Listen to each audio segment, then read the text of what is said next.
Hello बच्चों, मैं हूं आपकी हिंदी टीचर अंजू मैडम और मेरे क्लास में आप सभी बच्चों का हार्दिक स्वागत है।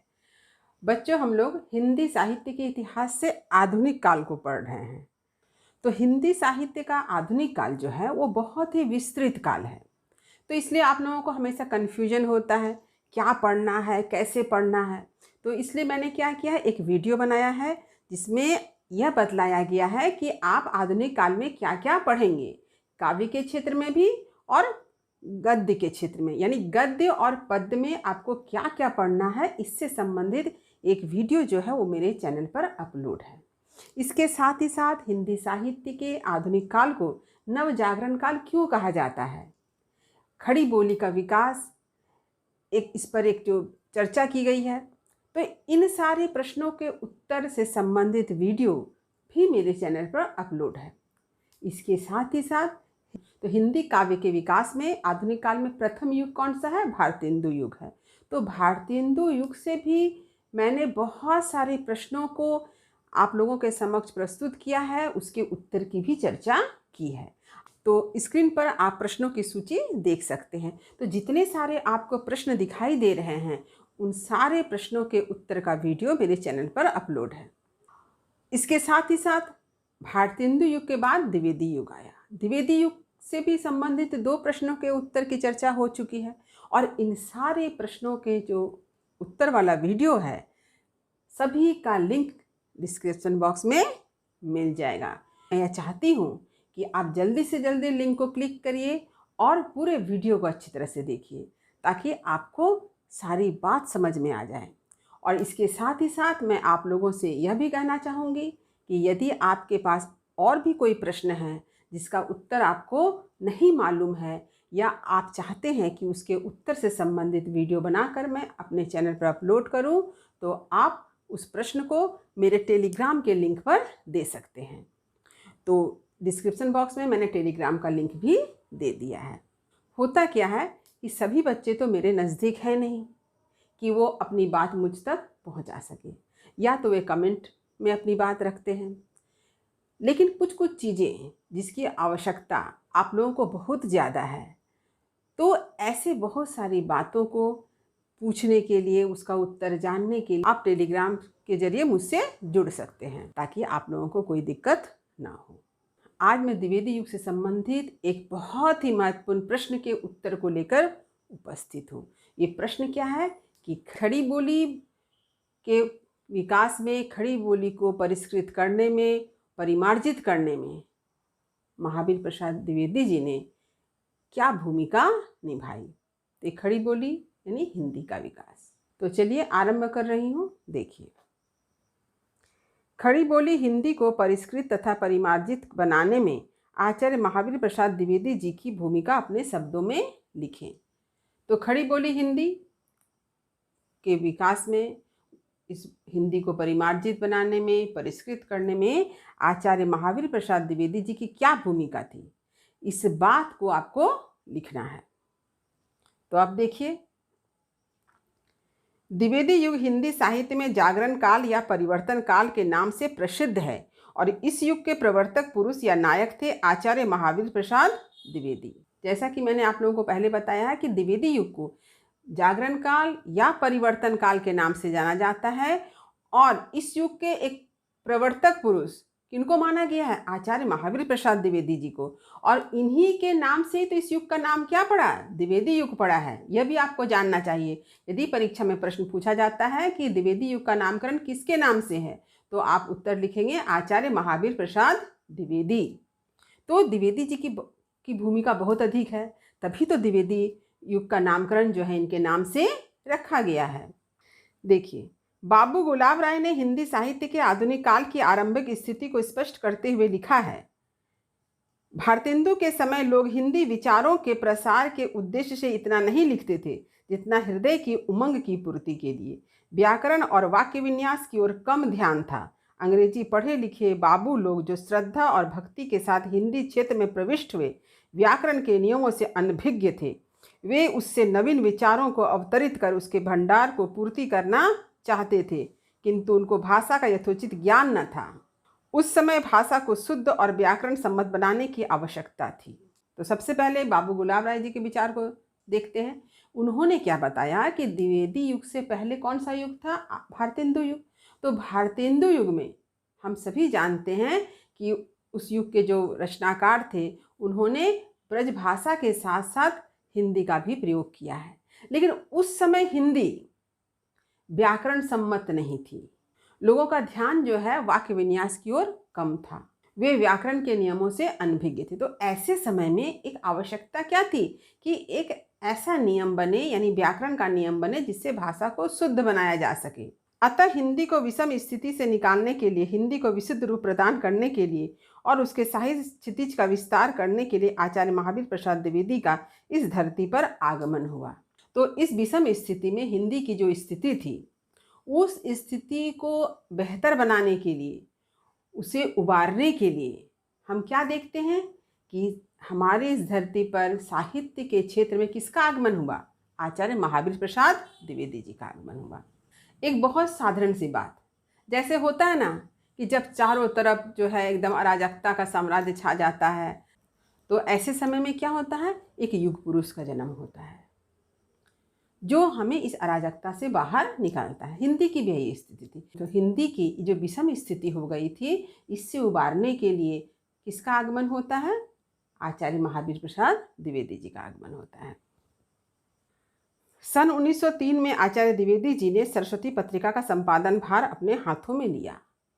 तो आचार्य महावीर प्रसाद द्विवेदी जी ने जो सरस्वती पत्रिका का संपादन आरंभ किया था, वो समय कब था? सन 1903। ये भी याद रखिएगा, ये बहुत ही इंपॉर्टेंट है, परीक्षा में बार बार पूछा जाता है कि आचार्य महावीर प्रसाद द्विवेदी जी ने सरस्वती पत्रिका का संपादन कार्य कब से शुरू किया। अपने कुशल हाथों में पत्रिका का कार्यभार संभालने से हिंदी भाषा और साहित्य में एक क्रांतिकारी परिवर्तन के युग का आरंभ हो गया। तो जब महावीर प्रसाद द्विवेदी जी ने इस पत्रिका के संपादन का भार संभाला, तो भी मान लीजिए कि एक क्रांतिकारी परिवर्तन का युग आरंभ हो गया। द्विवेदी जी सरस्वती पत्रिका के माध्यम से लेखकों को प्रोत्साहित करते थे। ये नए लेखकों से लेख लिखवाते थे, उनकी गलतियां स्वयं शुद्ध करते थे। तो द्विवेदी जी की क्या विशेषता रही कि द्विवेदी जी सरस्वती पत्रिका का संपादन तो करते थे, लेकिन इसके साथ ही साथ वे सबको प्रेरित भी करते थे, सबको प्रोत्साहित करते थे क्या? लेख लिखने के लिए, ताकि वे लेख को लिख करके कहाँ पर छापे? सरस्वती पत्रिका में छापे।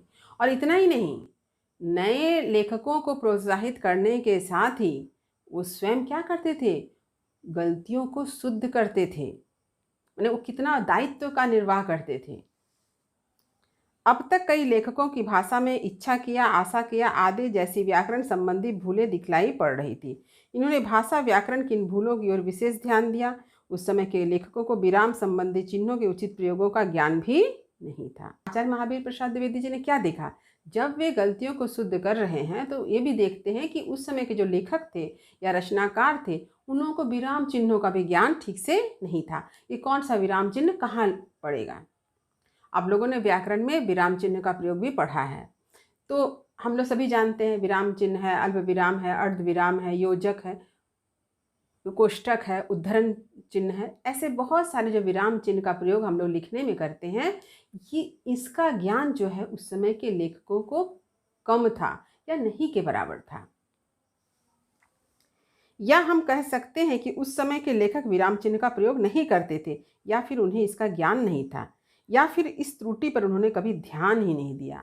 तो लेखक ने इस त्रुटि को दूर किया है, विराम चिन्ह की जो त्रुटि थी। तो यानी ये समझ में आता है कि या तो उस समय के लेखकों को इसके बारे में ज्ञान नहीं था, या फिर जानबूझकर वो इस तरफ ध्यान ही नहीं देते थे, या इस त्रुटि को सुधारने का प्रयास ही नहीं करते थे। ऐसी ही कुछ बात थी, क्योंकि हम किसी लेखक पर क्या आरोप नहीं लगा सकते हैं। अतः ऐसे में आचार्य द्विवेदी जी का दायित्व और भी बढ़ गया। वे आजीवन भाषा सुधार और साहित्य सेवा में संलग्न रहे। उन्होंने स्वयं साहित्य सृजन के लिए सरल और सुबोध भाषा का प्रयोग किया, साथ ही अन्य लेखकों को भी प्रेरित किया। तो ऐसी स्थिति में आचार्य महावीर प्रसाद द्विवेदी जी का दायित्व क्या होता? बहुत बढ़ जाता है। गलतियों को शुद्ध करना, विराम चिन्हों का सही प्रयोग करना, ये सारा दायित्व किसका हो गया? आचार्य महावीर प्रसाद द्विवेदी जी का हो गया। इसके साथ ही साथ महावीर प्रसाद द्विवेदी जी भी साहित्य लिख रहे थे, तो उन्होंने जो साहित्य लिखा उसमें उन्होंने सरल और सुबोध भाषा का प्रयोग किया है। और वे इसके साथ ही साथ क्या करते हैं, अन्य लेखकों को भी प्रेरित करते हैं कि वे भी सहज सरल शब्दों का प्रयोग करें। उन्होंने भाषा को व्याकरण सम्मत बनाने का प्रयास किया और वे संस्कृत और फारसी के प्रचलित शब्दों के प्रयोग के पक्के समर्थक थे। इन्होंने हिंदी में अंग्रेजी के शब्दों के प्रयोग में कभी हिचकिचाहट नहीं की। तो महावीर प्रसाद द्विवेदी जी की एक बहुत बड़ी खासियत रही है कि उन्होंने कभी भी किसी अन्य भाषा के शब्दों का हिंदी में प्रयोग करने से परहेज नहीं किया है, चाहे वो संस्कृत के शब्द हो, चाहे फारसी के शब्द हो, चाहे अंग्रेजी के शब्द हो। बस उनका क्या मानना था कि उन शब्दों को हम कैसे लिखेंगे, देवनागरी लिपि में लिखेंगे। तो इस तरह से उन्होंने क्या किया, विभिन्न भाषाओं के शब्दों का प्रयोग हिंदी में करके हिंदी के शब्द भंडार को बढ़ाया है। और इतना ही नहीं, वे अपने जो सहयोगी थे उनको भी प्रेरित करते थे, उनसे भी कहते थे कि वे भी विभिन्न भाषाओं के शब्दों के प्रयोग को हिंदी में करने में हिचकिचाहट महसूस ना करें। वे अपने सहयोगियों को ऐसे ही विभिन्न भाषाओं के शब्दों के प्रयोग करने के लिए प्रोत्साहित करते थे। इस प्रकार महावीर प्रसाद द्विवेदी जी ने स्वयं विभिन्न भाषाओं के शब्दों का प्रयोग किया, जैसे संस्कृत, फारसी, अंग्रेजी, और उनके जो सहयोगी रचनाकार थे उनको भी वे प्रेरित करते थे कि वे भी संस्कृत, फारसी, अंग्रेजी के शब्दों का प्रयोग अपनी भाषा में करें। भाषा के विषय में पंडित महावीर प्रसाद द्विवेदी जी ने स्वयं लिखा है, बोलचाल से मतलब उस भाषा से है जिसे खास और आम सब बोलते हैं, विद्वान और अविद्वान दोनों जिसे काम में लाते हैं। जो मुहावरा सर्वसम्मत हो प्रयोग करना चाहिए। हिंदी और उर्दू में कुछ शब्द अन्य भाषाओं के भी आ गए हैं, वे यदि बोलचाल के हैं तो उनका प्रयोग दोष नहीं माना जा सकता है। तो इस प्रकार स्वयं महावीर प्रसाद द्विवेदी जी ने इस बात को स्वीकार किया है। इनकी असाधारण साहित्य सेवा और विद्वता पर मुग्ध होकर काशी की नागरी प्रचारणी सभा ने इन्हें आचार्य की पदवी दी। तो महावीर प्रसाद द्विवेदी जी के नाम के आगे जो आचार्य की पदवी लगती है, यह पदवी काशी नागरी प्रचारणी सभा ने इन्हें प्रदान किया है। इस प्रकार आचार्य महावीर प्रसाद द्विवेदी जी का हिंदी के निर्माण में महत्वपूर्ण योगदान है।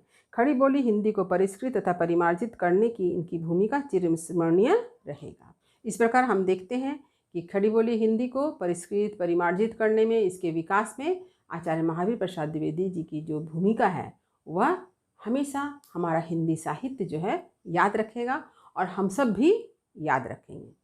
तो उम्मीद करती हूँ कि आज मैंने इस बात को जिस तरह से समझाया है यह आपको समझ में आ गया होगा। फिर भी यदि कहीं कुछ समझने में दिक्कत होगी तो डिस्क्रिप्शन बॉक्स में टेलीग्राम का लिंक दे दिया गया है, वहाँ पर भी आप मुझसे कुछ प्रश्न का उत्तर पूछ सकते हैं अथवा आप कमेंट कर सकते हैं। तो मुझे आपके कमेंट का इंतज़ार रहेगा। वीडियो को लाइक करें, सभी पढ़ने वाले विद्यार्थियों में इसे शेयर जरूर करें। जो बच्चे मेरे चैनल पर नए हैं वे चैनल को सब्सक्राइब करना ना भूलें ताकि हर नए वीडियो का नोटिफिकेशन उन्हें समय समय पर मिल सके। तब तक पढ़ते रहिए, जीवन में आगे बढ़ते रहिए। मेरी शुभकामनाएं आप सभी बच्चों के साथ है। धन्यवाद।